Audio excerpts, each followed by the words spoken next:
Բարև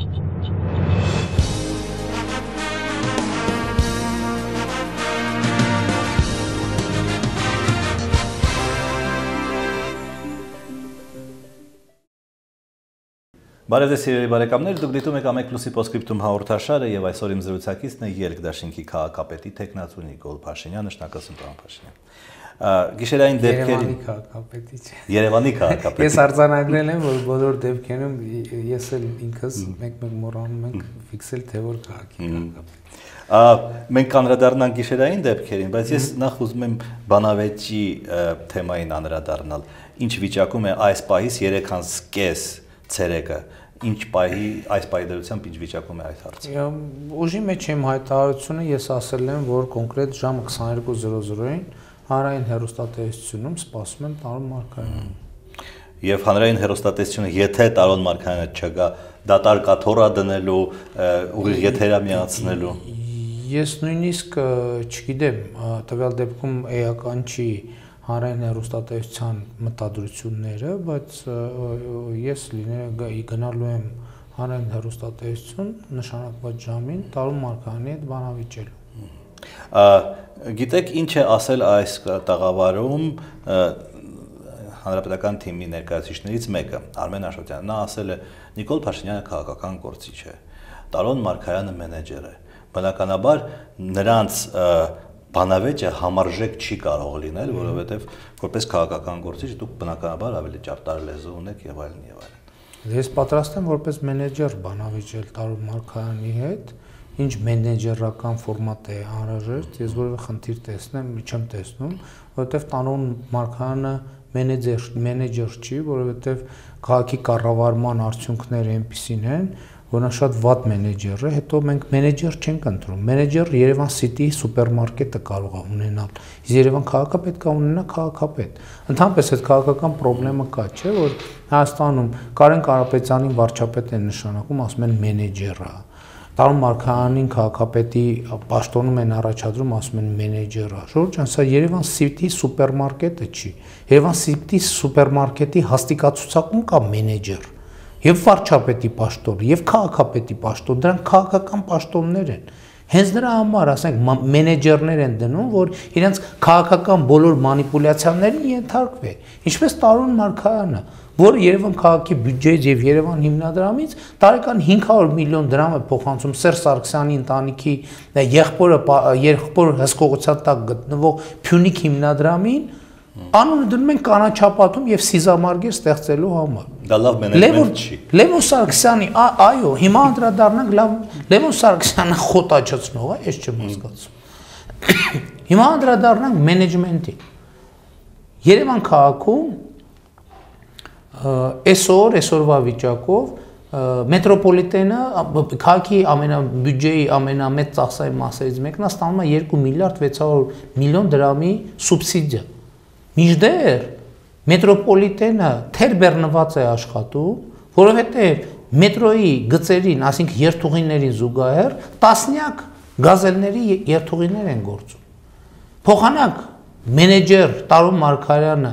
գազելների ուղևորներին քաղաքականություն վարի ուղղորդելու դեպի մետրո հակառակն է անում եւ արդյունքում ստացվում է, որ ռազմավարական նշանակության օբյեկտը չի ստանում անհրաժեշտ եկամուտներ եւ պլյուս դրան գումարած քաղաքի բյուջեն 2.6 միլիարդ դրամի վնաս է կրում։ Հնարավոր է, որ բոլոր դեպքերում մետրոպոլիտենը սուբսիդիայի անհրաժեշտություն ունենա, բայց ուրիշ բան է սուբսիդիան կազմի 2 միլիարդ 600 հազար դրամ, ուրիշ բան է սուբսիդիան կազմի, ասենք օրինակ 500 միլիոն դրամ։ Այսինքն, այսպիսի լավ մենեջեր Տարոն Մարգարյան այսօր քաղաքին պատկանող 230 ավտոբուս կանգնացրել է Երևանի ավտոբուսային պարկում համայնքային նշանակության եւ դուրս չի բերում երթուղ։ Ինչի՞։ Որովհետև որպեսզի իր անձամբ իրեն պատկանող, քաղաքապետարանի պաշտոնյաներին պատկանող գազելների ուղևոր հոսքերը չնվազեն։ Լավ մենեջեր Տարոն Մարգարյանի կառավարած քաղաքում կանաչ տարածքների թիվը մեկ շնչին ընկնող կանաչ մակերեսը միջազգային ստանդարտին կրկնակիից ավել զիջում է։ Ըստ էության Երևանը անապատացման Պրոցեսի մեջ գտնվող քաղաք է եւ այդ վիճակագրությունը Տարոն Մարկարյանի կառավարման ընթացքում որևէ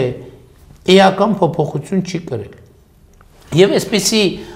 այսպիսի լավ մենեջեր Տարոն Մարկարյանը Երևան քաղաքում կա 826 կանգառ, ավտոբուսի կանգառ։ Եվ այդ 826 ավտոբուսային կանգառների 471-ը կանգառասրահ չունի։ Այսինքն քաղաքացիները ամառը արևի տակ, անձրևի տակ, ձմեռը ձյան տակ պետք է սպասեն ավտոբուսի, ու դեռ հայտնի չէ, ավտոբուսը կգա թե չէ։ Լավ մենեջեր Տարոն Մարկարյանը տարեկան բյուջեից $1 միլիոն է ուրեմն ծախսում ծառայողական ավտոմեքենաների վրա $1 միլիոն դուք պատկերացնում եք, լավ մենեջեր Տարոն Մարկարյանը չբավարարվելով սրանով 18 հատ էլ քաղաքապետարանի համար մասնավորից մեքենա է վարձակալել, բյուջեից վճարում է, որպեսզի դա օգտագործեն որպես ծառայողական ավտոմեքենա։ Դա ենթադրում եմ Տարոն Մարկարյանը ինքը իր Mercedes-ը ձևակերպել է որպես բանի քաղաքապետի ծառայողական ավտոմեքենա, քաղաքապետարանի հաշվին բենզին են լցնում, յուղ են փոխում, անիվ են, անվադող են առնում, ապա են անում, տեղ զննում են անցկացնում եւ այլն եւ այլն եւ այլն։ Եվ այսպես շարունակ։ Քանի որ տրանսպորտի մասին խոսեցիք, ես խնդրում եմ պարզաբանեք, գազելները մասնավոր են, մետրոն պարզ է պետական է, իսկ ավտոբուսները։ Ավտոբուսներն կան մասնավոր գծեր, մի քանի մասնավոր երթուղիներ էլ կան, բայց հիմնական մասը դա Երևան համայնքին պատկանողն է։ Այսինքն Երևան քաղաքում կա մոտավորապես 600 ավտոբուս Երևան քաղաքին պատկանող, եւ այդ 600 ավտոբուսից 230 ուղղակի կանգնած է։ Ընդ որում այդ ավտոբուսների մի մասը Չինաստանը եւ այլ նվեր են տվել Երևանին, որ Երևանը օգտագործի։ Բայց մենք դա չենք օգտագործում, այլ օգտագործում ենք այդ մասնավոր գազելները։ Հետո էլ ասում են, հիշում եք 2013 թվականին ասում են տրանսպորտի ուղևորը պետքա թանկանա, հակառակ դեպքում չի աշխատի։ Բայց մասնավոր գազելները էս ոնց են աշխատում, էս 4 տարի ոնց են աշխատում։ Հետևաբար եկամտաբեր են։ Բա ոնց կաշխատի մասնավոր ընկերությունը, որը վնասով աշխատում, լավ, ասենք մի ամիս, 2 ամիս, 3 ամիս, 5 տարի ոնց կաշխատի այդ մասնավոր ընկերությունը։ Ես ճիշտ ասած, եթե տրանսպորտի թեման ավարտենք, կուզեի կրպակից տոմս կամ չգիտեմ, մշտական տոմս առնեի եւ մետրոյի եւ ավտոբուսի եւ տրոլեյբուսի եւ ընդհանրապես գործ չունենայի վարորդների հետ, չգիտեմ, նորմալ նստեի ավտոբուս, գնայի Հիմա ինչ արի Երևան քաղաքը։ Այո, խոսքը մեկ միասնական օպերատոր ունենալու մասին է, եւ պարզա որ այդ օպերատորը պետք է լինի Երևանի քաղաքապետարանի ստեղծած կառույցը կամ չի բացառվում նաեւ մասնավոր ընկերություն։ Հիմա ինչ արել Երևանի քաղաքապետարան եւ Հայաստանի Հանրապետության կառավարությունը $800,000 վարկ են վերցրել, $800,000 տոկոսով։ Այսինքն այդ գումարը Հայաստանի պետական պարտքի վրա հավելյալ բեռ է։ Այդ գումարը տվել են Լոնդոնում գտնվող ինչ-որ ընկերության, ասել են այս 800,000-ը ծախսի եւ մեզ խորհուրդ ու թե ձեր ասած տոմսը որտե տպենք, հետո որտե վաճառենք, հետո ինչ անենք, հետո խորհրդատվական ծախս է, կոչվում է։ Հա, պետքա գան սխեմա գծեն։ $800,000 նախ Հայաստանի Հանրապետություն տրանսպորտի մասնագետ չկա։ Եթե չկա, այդ 800,000-ը ծախսեիք բուհերի ֆակուլտետ ֆինանսավորիկ 20 հոգի կամ սկզբից 20 հոգի տրանսպորտի մասնագետ վերապատրաստեիք եւ երկարաժամկետ ունենալու համար։ Այսօր այդ խնդիրը լուծելու համար կան անհետաձգելի լուծումներ, որ կարելի է անել։ Հենց թեկուզ այդ 230 ավտոբուսը երթուղի դուրս բերելը։ Հենց թեկուզ կարմիր գծերի վրա պիկ ժամերին մի քանի կայանած ավտոմեքենաների պատճառով ամբողջ երթևեկելի գիծը փակվում է։ Որոշակի ժամեր մենք օրինակ ունենք ավտոբուսային միջանցքի գաղափարը, որն է այդ միջանցքի գաղափարը, տեսեք, անընդհատ նույն օրինակը բերում եմ, ես ինքս որովհետև հատուկ հաշվել եմ, որպեսզի համոզված լինեմ, որ ոչ մի բան սխալ չեմ հասկացել։ Օրինակ Գարեգին Նժդե փողոցից ամենածանրաբեռնված փողոցներից է Գարեգին Նժդե, Արշակունյաց, Գրիգոր Լուսավորիչ, Մաշտոցի պողոտա։ Մինչև Մաշտոցի պողոտա հասնելը կամ ասենք Արշակունյաց փողոցի վրա, ես ինքս հաշվել եմ պիկ ժամերին, ասենք մեքենաներ են կարմիր գծում մայթեզերին կայանված են, եւ այդ մեքենաների թիվը, ասենք օրինակ Կինո հայրենիքից Փետակի հատված կարող է լինել 7-8 մեքենա։ 7-8 մեքենայի պատճառով ամբողջ երթևեկելի գիծը փակվում է։ Հիմա մենք ինչ ենք առաջարկում, ասում ենք օրինակ առավոտ ժամը 8:30-ից 11:30 քաղաքի կենտրոն գնացող ուղղությամբ եւ երեկոյան ասենք 5:30-ից 8-ը կենտրոնից դուրս եկող ուղղությամբ պետք է արգելվի ուղղակի կանել մեքենաները այդ 4 end line ընդարձակ փողոցներում, որտեղ հասարակական տրանսպորտի երթևեկությունը շատ ինտենսիվ է։ Եվ դրանով մենք կլուծենք ինչ հարց, ավտոբուսներն ու տրոլեյբուսները ավելի արագ կընթանան, եւ դա ավելի գրավիչ կլինի, եթե մարդը իմանա օրինակ դուրս է գալու ավտոբուսով գնա եւ ավելի շուտ տեղ հասնի եւ կայանելու մեքենա կայանելու խնդրից ազատվելու է, շատ հնարավոր է որ ինքը նախընտրի իր մեքենան թողնել եւ այլ բանով։ Ինչպես ես օրինակ անձամբ այդ օրինակը ես ինձ վրա ունեմ, որ շատ դեպքերում որպեսզի կայանատեղման հետ կապված խնդիրներ չունենամ, մեքենան թողում եմ ավտոտնակում եւ հասարակական տրանսպորտով եմ գնում, որովհետեւ շատ ավելի հեշտ է, որովհետեւ դեպք կա, որ 15-20 րոպե պիտի կորցնես միայն մեքենան կանելու համար։ Սրան զուգահեռ պետքա վերանան մետրոպոլիտենի երթուղուն զուգահեռ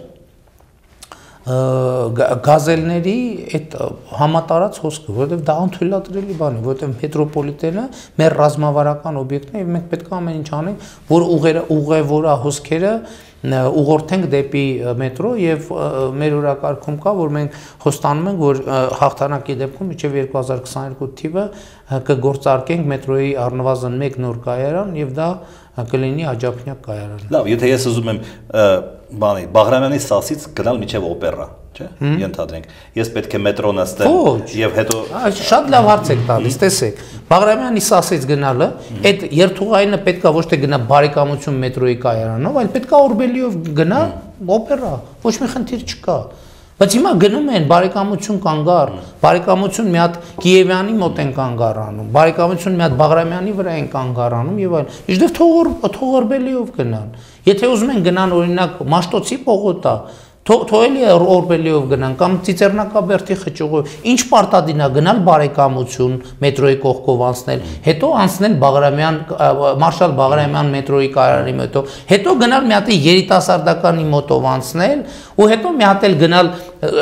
Զորավար Անդրանիկի մոտով անցնել, մի հատ էլ գնալ Սասունցի Դավիթ կայարանի մոտով անցնել, մի հատ էլ գնալ Գարեգին Նժդեի կայարանի մոտով անցնել ու գնալ Չարբախի կայարանի մոտ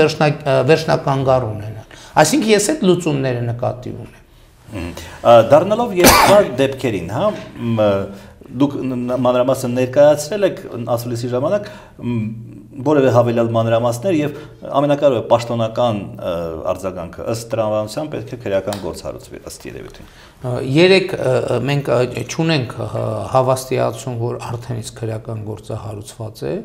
բայց քրեական գործ չհարուցվել չի կարող, որովհետև ակնհայտ փաստ կա եւ վկայություն կա եւ մարդ կա, որը երկու վկա ունեն, ովքեր վկայություն են տալիս, իրենք իրենց աչքով տեսել են փողը, քվեաթերթիկները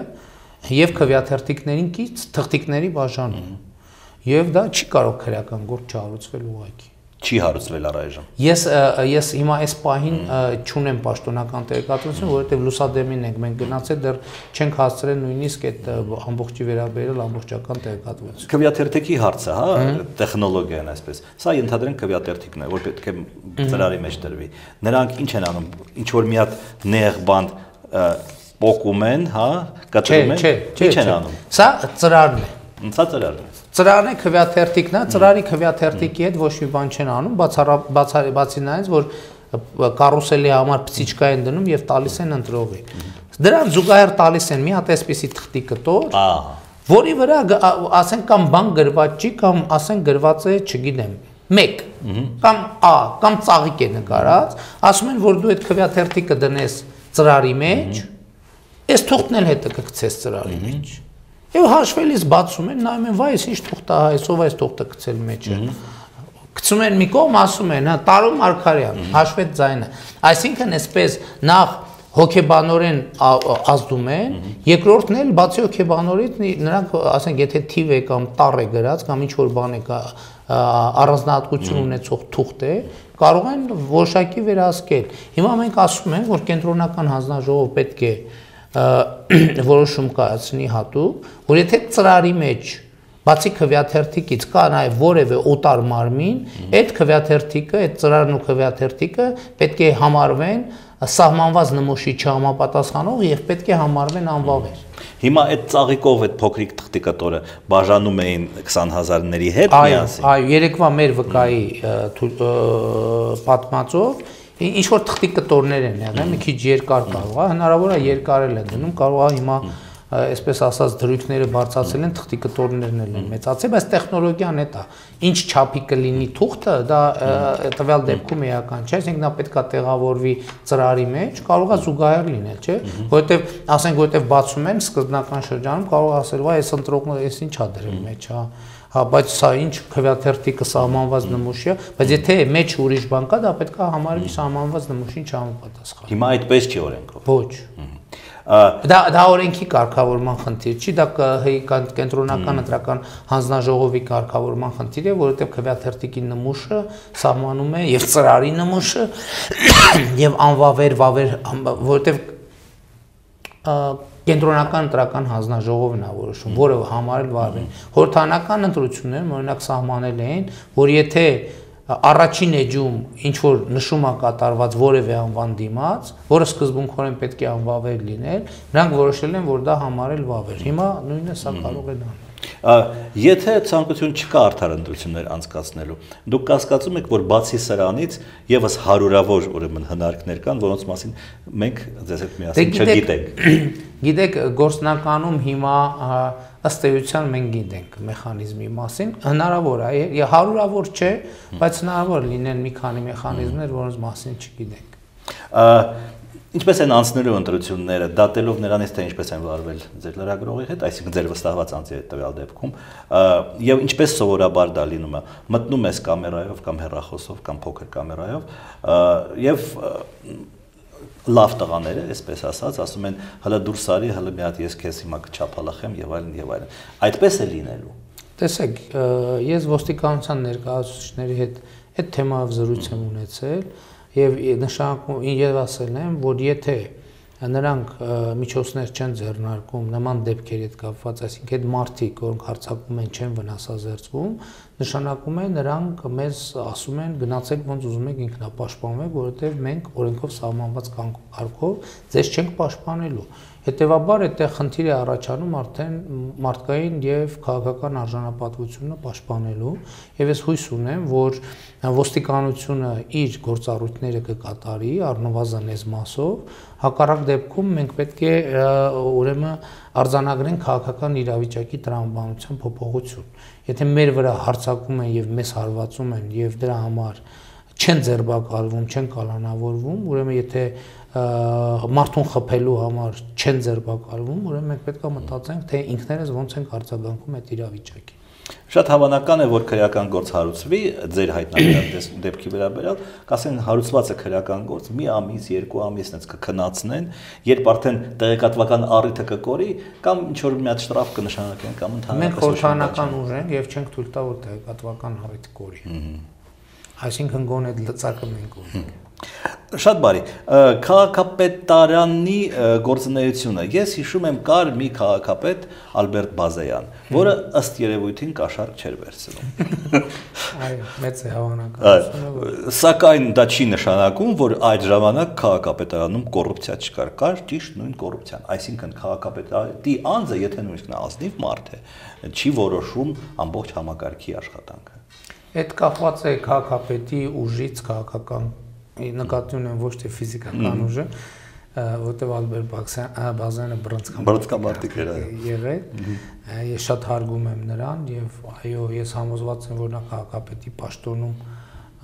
շատ ազնիվ է աշխատել, բայց ի վերջո չմոռանանք, որ նրա հետ աշխատել է այս նույն հանրապետական, այսինքն թիմը եղել է մասամբ այս նույն հանրապետական կուսակցությունը, որովհետև Ալբերտ Բազյանը հանրապետական կուսակցության անդամ է եղել եւ հանրապետական կուսակցության անդամ լինելու բերումով է դարձել Երևանի քաղաքապետ։ Այստեղ մենք ելք-դաշինքի հաղթանակի դեպքում կունենանք այլ իրավիճակ մի քանի բերում։ Նախ քաղաքական թիմը կլինի այլ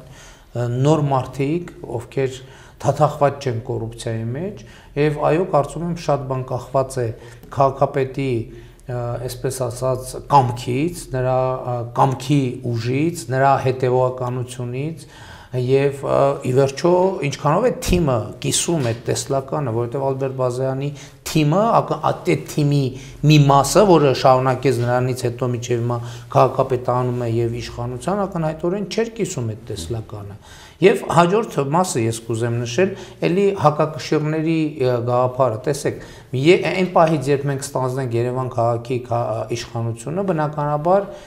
պարտված թիմը, հանրապետական կուսակցությունը մեր գործունեությունը առնելու է խոշորացույցի տակ, նրանք էլ են իմանալու, մենք էլ ենք իմանալու, բոլորն են իմանալու, եւ եթե նույնիսկ հաշվի չառնենք քաղաքական կամքի, սկզբունքայնության, արդարության, օրինապաշտության հանգամանքը, այս մեզ ստիպելու է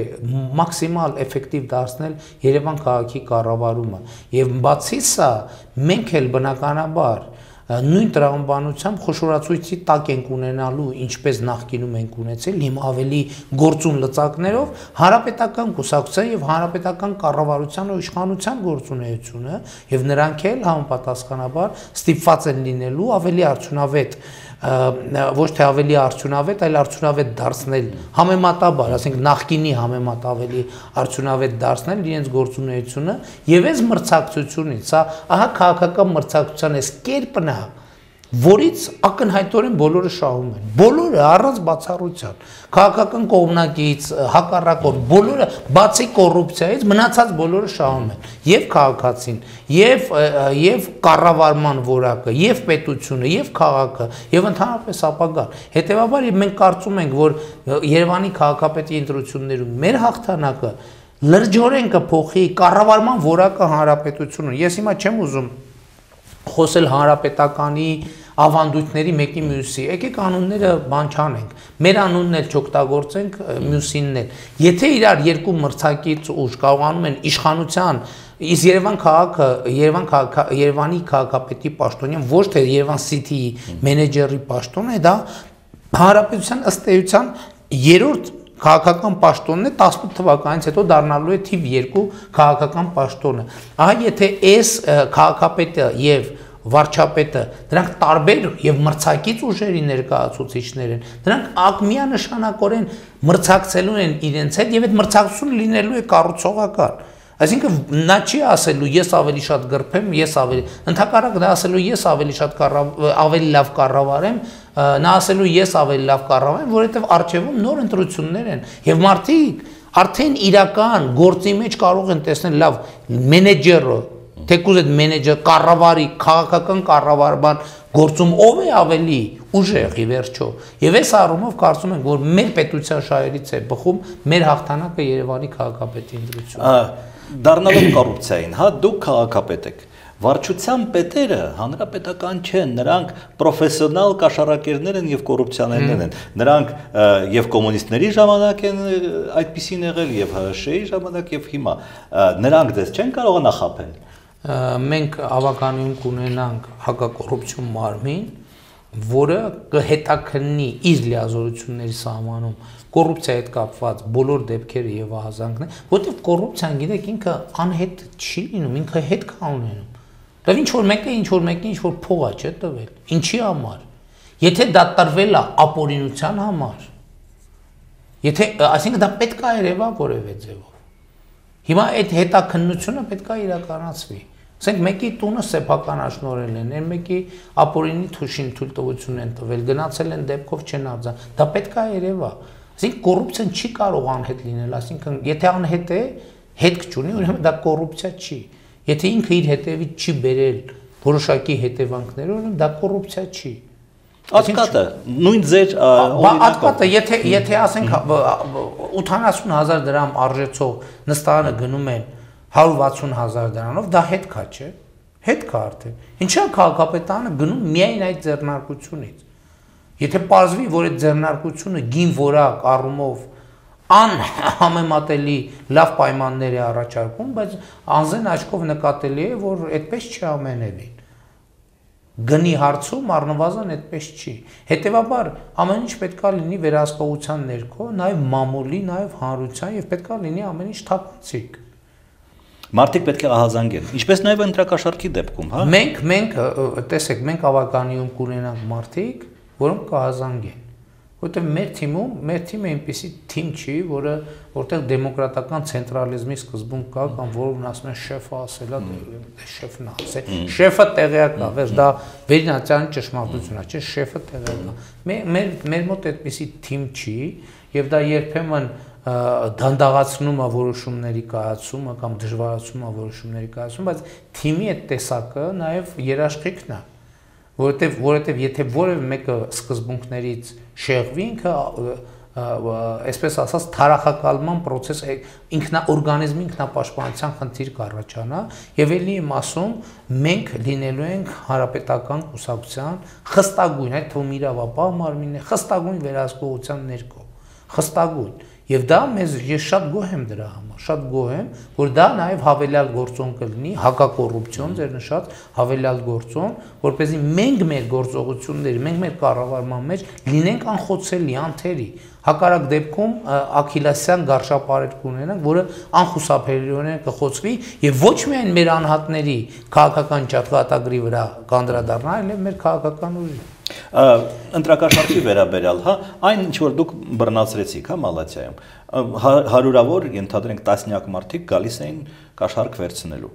Նրանք կհազանգ են, որ ինձ կաշառք են տվել։ Իհարկե ոչ։ Իհարկե ոչ։ Դե փաստն է նա, որ մենք գիտենք, չէ, հենց բանի մակարդակում գիտական թեորիայի մակարդակում գիտենք, որ 100,000-ավոր մարդիկ ընտրակաշառք են վերցրել։ Իսկ քանի ահաժանգ է եղել ոստիկանություն, ոչ մի կամ նա շահագրգռված է վերցնել ընտրակաշառք։ Այո, բայց մենք հիմա մեր խնդիրը ինչ է, մեր խնդիրը ջնջել այդ քաղաքացիներին, այսպես ասած, մեր մտահորիզոնից, մեր քաղաքական պարտներության պոտենցիալ շրջանակից։ Ոչ, մենք պետք է այդ մարդկանց հետ աշխատենք, որովհետև տեսեք, այսօր շատ է խոսվում, չէ, իշխանափոխություն գնալ անելու մասին։ Նաև այդ ընտրակաշառք վերցնող քաղաքացիները մեզնից պահանջում են անել իշխանափոխություն։ Եվ երբ որ մենք չենք ասում, հա հենց հիմա գնում ենք եւ վերցնենք, ասում են, դուք կարող պայմանավորվել։ Հա, ծախվել եք, հա, Սերժ ինքը գրում 100,000 դրամ վերցնում է կամ մեզ ասում է, դու հաստատ կամ մտնում Facebook, ես հաստատ գիտեմ, սա Սերժի, այն մեկը Սերժի հետ պայմանավոր։ Մենք ինչ ենք ասում։ Ասում ենք իշխանությունը, մեր պապի սեփականությունը չի, իշխանությունը ձերն է։ Դուք տվեք մեզ մենք պատրաստ ենք 5, 10, 100,000 քայլ անել այդ ուղղությամբ, բայց եթե դուք ձեր բաժին կես քայլը չեք անում, մենք ում իշխանությունը ումից վերցնենք ում տանք։ Դուք պետք է այդ լիազորությունը տաք։ Հակառակ դեպքում մենք լրիվ ուրիշ վիճակում ենք հայտնվում, կամ ձախողակի, կամ հանցագործի։ Ենթադրենք ընտրությունները ավարտվեցին եւ նման դեպքեր ել չֆիքսվեցին եւ Տարոն Մարգարյանը ստացավ 60% ձայն։ Դուք ասելու եք, որ այդ ընտրությունները լեգիտիմ են։ Գիտեք, մենք ասելու ենք նույն ինչ որ եթե հանցնեն նույն տրամաբանությամբ ինչ որ խորհրդարանական ընտրությունները, մենք ասելու ենք նույնը։ Մենք ասելու ենք, որ մարդիկ գնացել են եւ քվեարկել են եւ ընտրությունների արդյունքները ձևավորվել են այդ քվեարկության արդյունքում։ Եվ մարդիկ գնացել եւ քվեարկել են։ Մենք մարդկանց ասում ենք, այդպես մի քվեարկեք, մենք ձեր ուզած իշխանափոխությունը կանենք։ Այսինքն դուք գնում եք 20,000 դրամ եք վերցնում կամ 100 կամ 50 կամ 10 կամ 1 եւ գնում եք քվեարկում, ձեր քվեարկությունն է, բա մենք ինչ անենք։ Այսինքն մենք ասենք մենք ենք բոլոր դեպքերում հաղթում։ Եթե մենք պարտվել ենք, ուրեմն մենք հաղթել ենք կամ մենք միշտ հաղթող ենք։ Եթե մենք հաղթենք, մենք կհաղթենք։ Եթե մարդիկ քվեարկեն մեր օգտին, մենք կհաղթենք, ուրիշ տարբերակ չկա։ Բայց եթե ճիշտ կարող է օրինակ, արդյոք կան ընտրատեղամասերում բռնություններ վստահված անձանց դեմ։ Արդյոք կան դեպքեր, երբ որ մեր օգտին քվեարկված քվեաթերթիկները դրվել են այլ տրցակի մեջ։ Արդյոք կան լցոնումների դեպքեր եւ այլն եւ այլն։ Սրանք ուրիշ կատեգորիա են, գիտեք ինչ պատճառով, որ ընտրողը, որը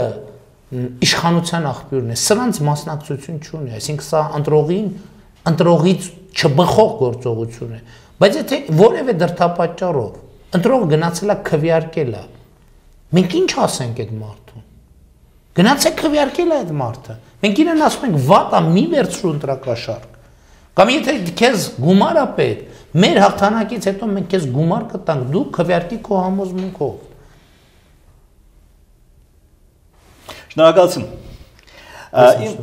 Իմ զրուցակիցներ երկդաշինքի Երևանի քաղաքապետի տեխնացու Նիկոլ Փաշինյանը, մենք կհանդիպենք երկուշաբթի օրը, ցտեսություն։